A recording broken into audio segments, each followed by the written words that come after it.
So how do you add friends on Telegram with the phone number? Hello everyone, welcome back to our channel How to Geek. So in today's video I'll show you how you can add friends on Telegram using the phone number.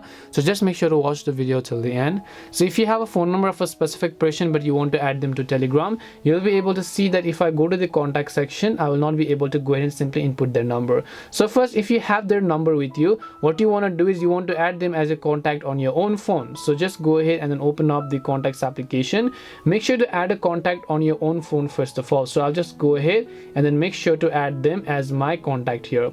Once I enter the contact name, I'll just paste the phone number that I have of them. Because I basically have the phone number, I'll just save their contact in this case. And once I enter the phone number also, I'll just hit the save button. Now I have added that person as a contact on my phone, right? So what I will do is now I can add them on Telegram. So I'll just open up Telegram and then you can see contacts. Now you want to search for that contact name simply by typing the name that you actually entered on your phone. So right over here, you'll be able to see the contact name that I just added. So once I add them, I'll simply be able to send them a message or simply add them as a friend. And to add contact on Telegram by phone number, you have to add them as a contact on your phone and then you'll be able to add them on Telegram. We hope the video was really helpful, and if it did help you, then make sure to leave a like and subscribe to our channel. If you have got any more questions, feel free to leave them down. Thank you very much for watching and see you in the next video.